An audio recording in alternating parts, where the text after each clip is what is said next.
overt, of course, is the know-it-all, the quintessential know-it-all.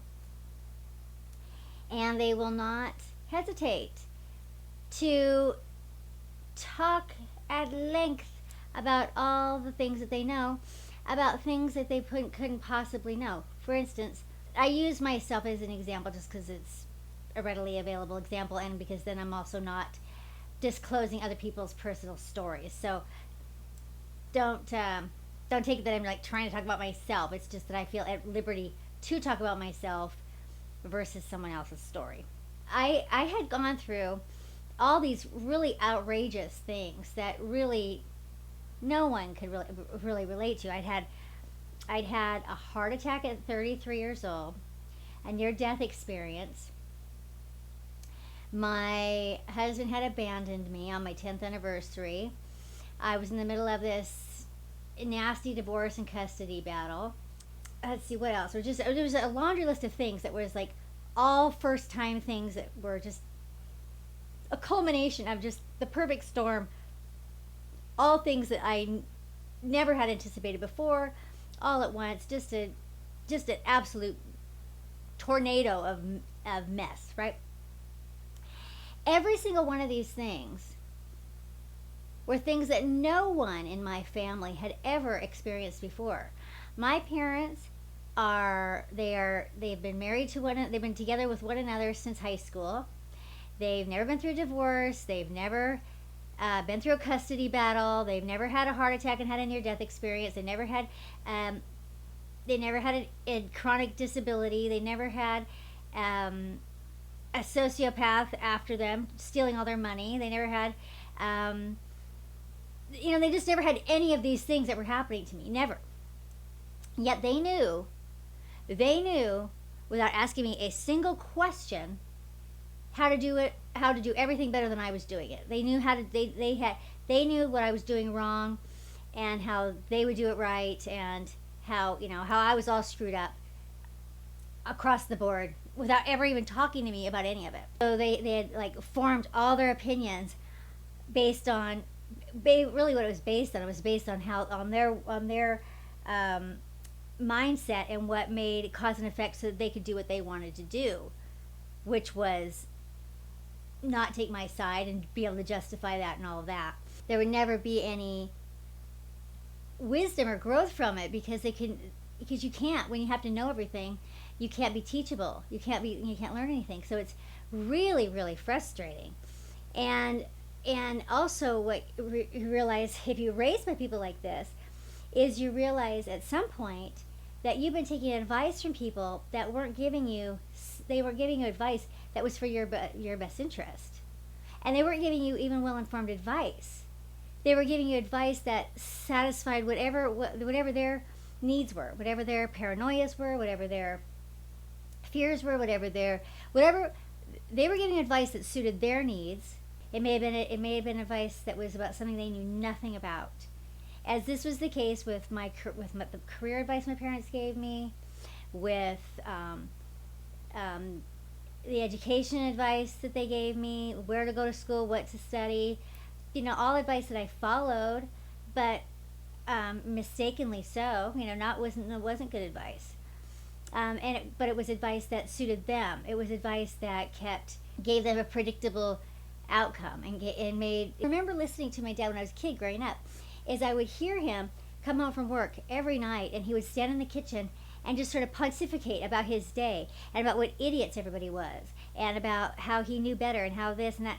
And he would go through a dialogue, and in a way, I knew what he was doing. I knew that he was like reworking through his day and making it all sort of better, make it all feel better for himself, so that he didn't feel so powerless. So he was retelling the stories, and instead of saying, "I wish I could have said," or he would interject, "and then I said this," and he would retell the stories as though he'd said something, as though he'd done things differently, as though he had affected a different kind of outcome.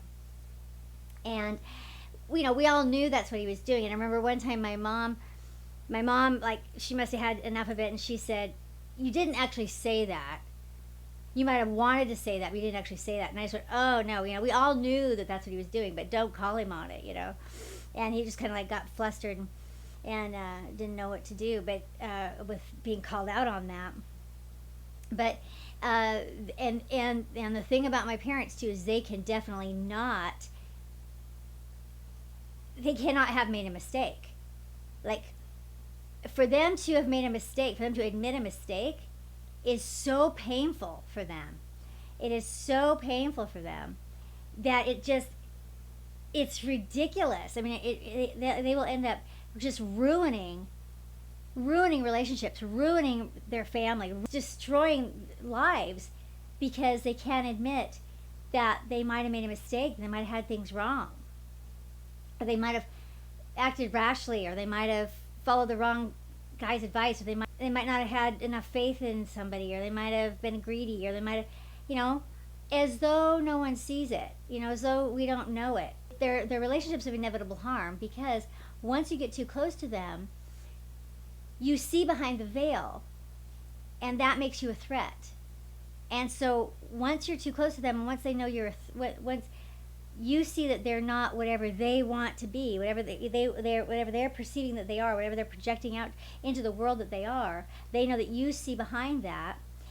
Instead of it building intimacy and a closeness like it would in a normal, healthy person, you don't need to pretend here anymore. I love you. I know you. I see you, and I love you just the way you are. You could be yourself with me. They don't have that. That's not what they want. They want to believe that you see them exactly the way they want to see themselves. And the more that you try and bring them down to reality, the more they will resent you, and the more dangerous for you it gets. And this is I saw this happening with my ex-husband. Was that the more he let the mask slip with him, the more I saw a difference between the way he was publicly versus the way he was privately.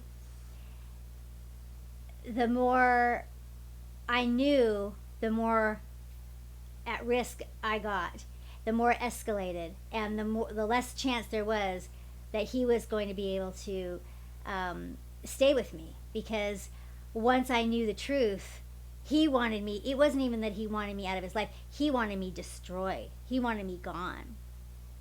And the truth of it is that I absolutely know that my parents, and probably my brother and my ex-husband, all wanted me gone. Not just they wanted me gone. They wanted me wiped off of the planet, because for no other reason other than that I knew the truth about them, and I wasn't going along with it, which is funny. I was going along with it because I believed it for the longest time, but then when they started acting out on me, then I started getting depressed, and I started having cognitive dissonance. And the depression and stuff was starting to bother me, and so that started putting me at jeopardy, was that I couldn't keep up a lie.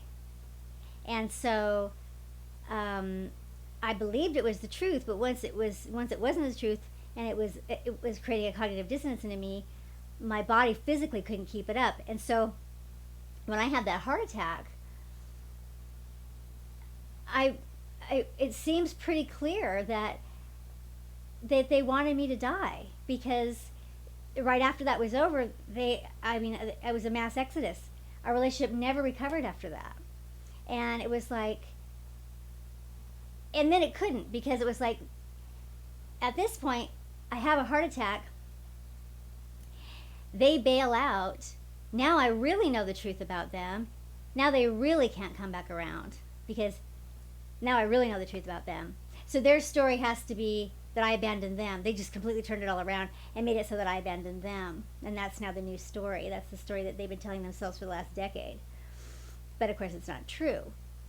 And if anyone were to look into it, it would make no sense for it to be true.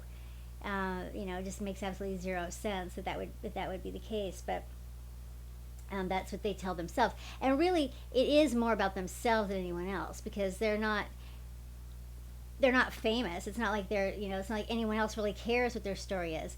But what it is, it's a story they tell themselves, and they reinforce for each other. Part of the reason they have to stay together is because they reinforce it for each other.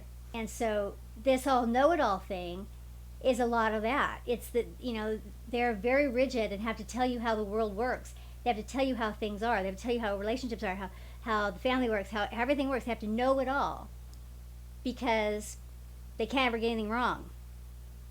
They have to have acted correctly. They have to they have to be superior. They have to have done it all right, and be on top of things that other people screw up. They can't have screwed up their relationship in their family. They can't have screwed up their own family. They can't have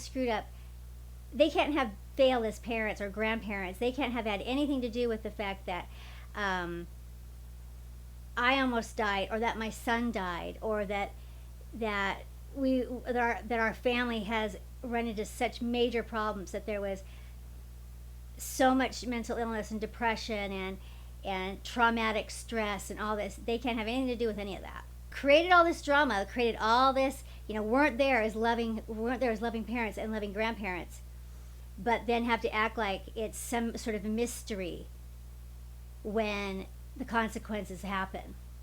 There's nothing more tragic. Tragedies happen, but if you can learn something from them and give them some meaning, then at least it stops being quite so tragic. But they are just the most tragic of the tragic, because tragedies happen to them and they learn nothing from them, and they just compound the tragedies, and they just get worse. They just get worse and worse. They don't ever gain any wisdom. Watched it happen and had such beliefs that something would override this ego need to be right, this ego need to feel good, this ego need to feel good about themselves, to feel superior, to feel special. There would be something more important than that. But there hasn't been. There hasn't been so far. And also that they would get the sweetness of knowing what it's like to be loved, because I did love them, and my sons loved them, and they could never take that in. They could never trust that and believe that, because they don't love. And so they couldn't relax into taking care of me and being there for me and knowing that I would be there for them when the time came, because they just didn't believe that would happen. They believed that the world, people are selfish and people take care of their own self-interest, and so that I couldn't possibly love them enough to want to do that one day when they were elderly, which of course I totally would have, and I totally planned on doing that, and that's what I was doing up here, as part of wanting to be a family. But this know-it-all thing, they just can't leave any room open for discovery like that. Now on the flip side, the sociopath, the antisocial, the covert narcissist, they will do just the opposite. They will play the whole self-deprecating, I don't know anything thing. They'll act like they will, especially if they can sense, if they can pick up on that someone really prides themselves on being smart, of being an expert, of having all this expert. They will act like they don't know anything, and they will they will ask you to teach them. They're like very interested in what you have to teach them, what you have to, please, enlighten me.